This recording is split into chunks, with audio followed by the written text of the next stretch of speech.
Chapter 8. And God remembered Noah and every living thing and all the cattle that was with him in the ark, and God made a wind to pass over the earth, and the waters assuaged.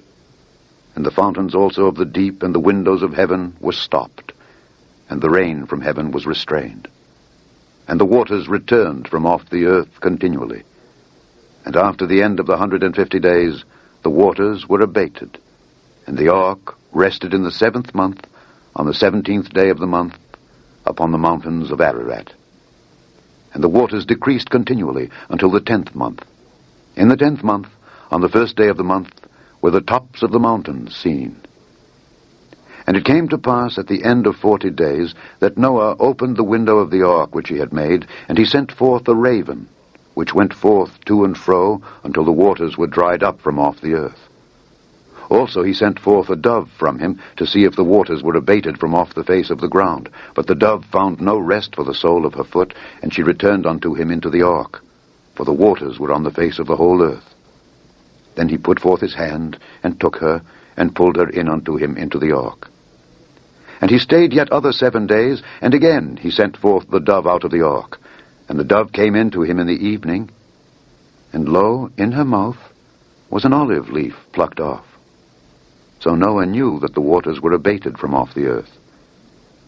And he stayed yet other 7 days, and sent forth the dove, which returned not again unto him any more.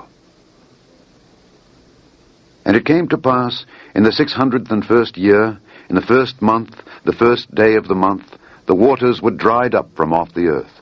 And Noah removed the covering of the ark, and looked, and behold, the face of the ground was dry. And in the 2nd month, on the 27th day of the month, was the earth dried. And God spake unto Noah, saying, Go forth of the ark, thou, and thy wife, and thy sons wives with thee. Bring forth with thee every living thing that is with thee of all flesh, both of fowl and of cattle, and of every creeping thing that creepeth upon the earth, that they may breed abundantly in the earth, and be fruitful and multiply upon the earth. And Noah went forth, and his sons, and his wife, and his sons' wives with him. Every beast, every creeping thing, and every fowl, and whatsoever creepeth upon the earth after their kinds, went forth out of the ark.